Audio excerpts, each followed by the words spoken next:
नमस्कार दोस्तों, stock market studies में फिर से एक बार आपको बहुत बहुत स्वागत है। तो आज मैं फिर से आपके सामने कुछ इंपॉर्टेंस कंपनी का अपडेट शेयर करने वाला हूं। तो इस वीडियो को पूरा लास्ट तक देखिएगा और अभी तक अपने चैनल को सब्सक्राइब नहीं किया तो जरूर कर लीजिएगा। कंटिन्यूसली इन्फॉर्मेशन और अपडेट्स पाने के लिए इसी चैनल के ऊपर बने रहिएगा।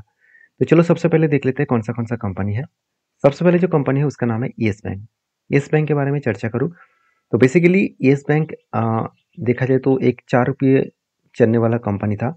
मतलब एक 4 रुपये में ट्रेड करने वाला कंपनी था। आज वो करीबन 30 रुपीज़ तक हाई किए है। और इस तरीके से 4 रुपये में क्या सबसे पहले था? बिल्कुल नहीं। 400 रुपीज़ का कंपनी था, वो 4 रुपीज़ तक आ गए।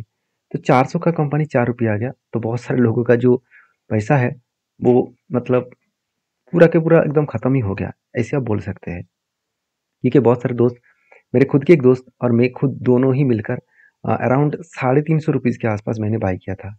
और मेरे दोस्त को मैंने बोला था जब 300 तक लेवल में आए, जब उस टाइम में इस कंपनी के ऊपर नेगेटिव न्यूज़ आना स्टार्ट हो गए थे और राणा कपूर जी इस कंपनी के मैनेजमेंट को लेकर बहुत बड़ा गलत काम किया, तो तब मैंने मेरे दोस्त को बताया कि अभी एग्जिट करना सही होगा।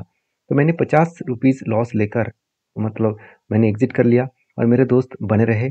और वो जो एग्जिट किया वो एग्जिट 100 रुपीज़ में किया। तो सोचिए कितना बड़ा उन्होंने लॉस झेला। तो बेसिकली मैं बार बार बोलता रहता हूँ कि किसी भी कंपनी के ऊपर काम करने के बाद आपको कुछ टाइम उस कंपनी को ऊपर देना होगा। क्या सही में वो उस कंपनी का सही में सब कुछ ठीक चल रहा है कि नहीं चल रहा है, वो आपको जानना जरूर चाहिए। तो येस बैंक के ऊपर फिलहाल के जो सिचुएशन है उस बेसिस में मेरा कोई भी इन्वेस्टमेंट नहीं है। हाँ, इसके ऊपर जब जब मुझे ट्रेड मिला वो ट्रेड मैंने लिया। बेसिकली फिर से एक बार मुझे ट्रेड मिला, वो कुछ रेंज बेसिस में ट्रेड मिला। कुछ इस तरीके से देखिए, कंटिन्यूसली 2 कैंडल बाइंग कैंडल मिला और इस दोनों बाइंग कैंडल को मैंने मार्किंग जब किया, टॉप लेवल से लेकर ग्राउंड लेवल तक मार्किंग किया, तो मुझे टोटल परसेंटेज देखने को मिला 32%। तो बेसिकली 32% के जो लेवल्स है उस लेवल के हिसाब से देखा तो जब भी कंपनी नीचे लेवल को टच करेंगे तब क्या बनेगा, इस जगह पे बनेगा एंट्री। और इस एंट्री लेवल से अगर ऊपर गए और इस हायर लेवल को टच करे तो बनेगा एग्जिट। तो एंट्री लेवल से और एग्जिट लेवल तक यहाँ पे आपको सारे डेटा देखने को मिल चुके हैं। बेसिकली इस कंपनी के ऊपर एक अच्छा खासा रेंज बना है। इस रेंज के बेसिस में कंपनी इस लेवल को टच किया और उसके बाद हायर लेवल तक एग्जिट करने का कोशिश करेंगे। तो मुझे लगता है इस कंपनी के ऊपर एक अच्छा खासा ग्रोथ आने का चांसेस है। बाकी अभी इस कंपनी के ऊपर जो जो टेक्निकली चार्ट पैटर्न बना है उस बेसिस में काम करने से पहले आपको कंपनी का फाइनेंशियल देखना पड़ेगा। देखिए, इस कंपनी सारे हद को पार कर दे, मतलब पार करके कंपनी अच्छा खासा सेल्स भी किया। इतनी टाइम्स में कंपनी इतना शानदार सेल्स आज तक कभी नहीं किया। तो कंपनी का सेल्स मतलब रेवेन्यूज कंपनी के 7,000 करोड़ के आसपास रेवेन्यूज देखने को मिला। और एक्सपेंस भी कंपनी और इंटरेस्ट भी कंपनी पेमेंट किए। सब कुछ पेमेंट करने के बाद कंपनी का नेट प्रॉफिट भी पिछले सालों की तुलना से डबल के आसपास हो चुके हैं। तो एक पॉजिटिव थिंकिंग है। तो यहाँ पे मुझे ये भी क्वेश्चन आया कि सर रिजल्ट अच्छा आया तो कंपनी गिर क्यों रहा है। देखिए, एक्चुअली रिजल्ट अच्छा आने के बाद भी शेयर में करेक्शन होने के पीछे रीजन और दूसरा कोई नहीं है। मार्केट में फॉल है, तो मार्केट में लगातार गिरावट का माहौल है। उस बेसिस में कंपनी के ऊपर भी गिरावट का माहौल देखने को मिला। तो जिसके लिए नेगेटिव सेंटीमेंट क्रिएट हुआ है। इस नेगेटिव सेंटीमेंट हमेशा नहीं रहेगा। जब मार्केट फिर से बुल रन में जर्नी स्टार्ट करेंगे तो फिर से इस कंपनी का ग्रोथ होने का चांसेस दिखेगा। तो बाकी आपके क्या ओपिनियन है जरूर मुझे कमेंट्स करके बताना। नेक्स्ट जो कंपनी उसका नाम है उज्जीवन स्मॉल फाइनेंस बैंक। देखिए, उज्जीवन स्मॉल फाइनेंस बैंक के ऊपर मैं बहुत दिनों से इंतजार कर रहा हूँ, क्योंकि मुझे जो पैटर्न्स दिखा वो इसका जो लिस्टिंग गेन है, जब इस कंपनी लिस्टिंग हुआ था तब से लेकर कंपनी के ऊपर बिग क्या बना, एक हेड बना, सॉरी एक कप बना। उसके बाद 2 बार नहीं 3 बार यहाँ पे हैंडल बना। तो फाइनली 1 बार 2 बार 3 बार हैंडल बनने के बाद फिर से एक बार हैंडल बनाने का तैयारी कर रहा है। तो देखिए, जब बार बार कोई कंपनी का हैंडल पैटर्न क्रिएट हो तो पॉसिबिलिटी ज़्यादा है अगर उस हायर लेवल को ब्रेक करे, मतलब जो हैंडल पैटर्न और कप का जो हाई लेवल है उस लेवल को अगर ब्रेक करे तो सोचने एक बड़ा धमाका हो सकता है। अगर इस लेवल को ब्रेक करे तो मैं कहाँ तक इसको टारगेट लेकर चलूंगा, करीबन 110 रुपीज़ के आसपास।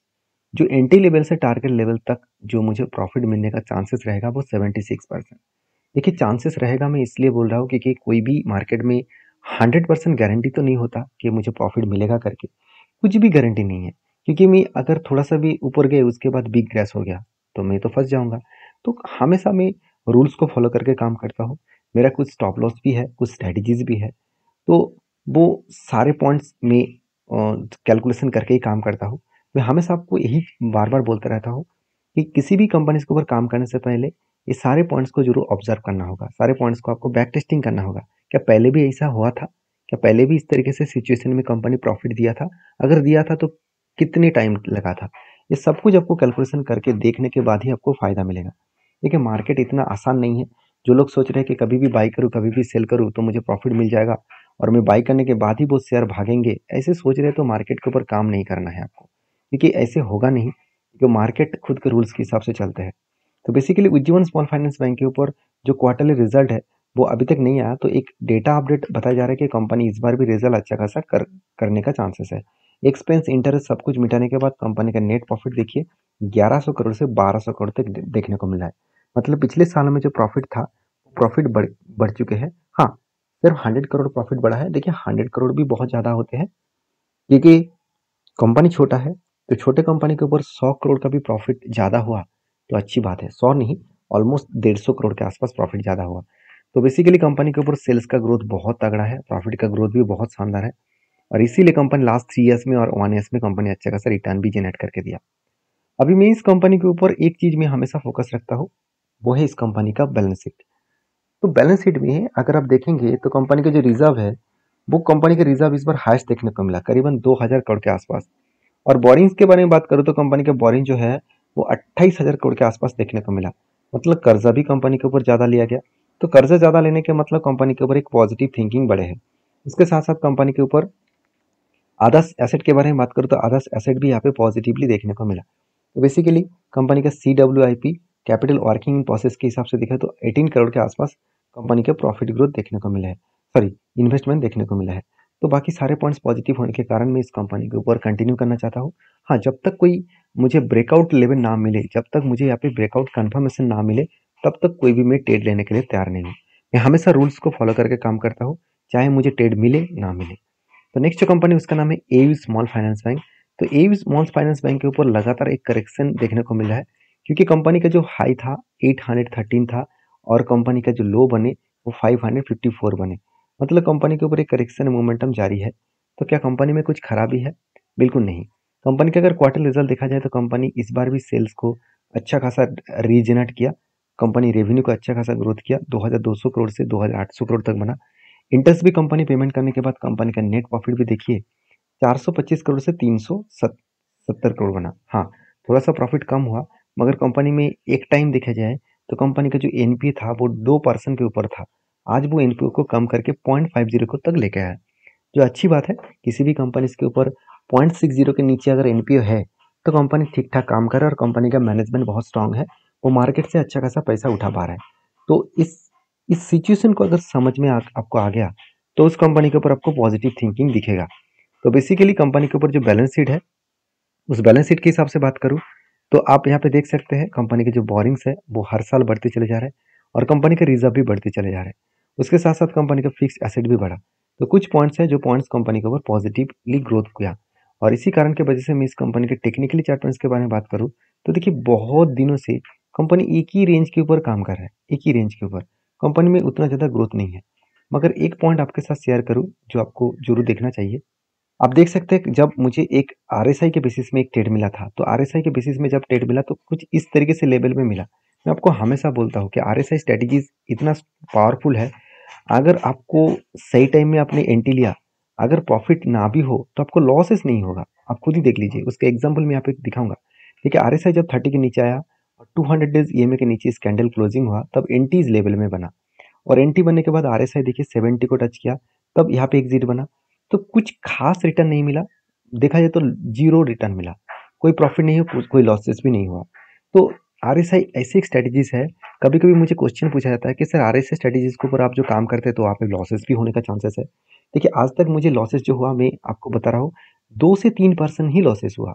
हार्डली एक कंपनी के ऊपर मुझे 5% लॉसेस हुआ, उससे ज़्यादा लॉसेस कभी नहीं दिखा। हाँ, प्रॉफिट जब होता है 15%, 20%, 25-30% तक कंपनी प्रॉफिट भी जनरेट करते हैं। तो लॉसेस जो है बहुत मिनिमाइज होते हैं इस तरीके से टेक्निकली चार्ट पैटर्न्स के ऊपर। तो हमेशा आपको इस तरीके से पैटर्न को सीखना है, तो मेरे साथ जुड़े रहिए, चैनल को जरूर सब्सक्राइब करिए और दोस्तों के साथ भी इस वीडियो को शेयर करिए। तो लास्ट जो कंपनी है जिसका नाम है Bharat dynamic limited. Bharat dynamic limited के ऊपर स्प्लिट का अनाउंसमेंट हो चुके हैं। 24 मई कंपनी एक के बदले आपको 2 शेयर देने वाला है।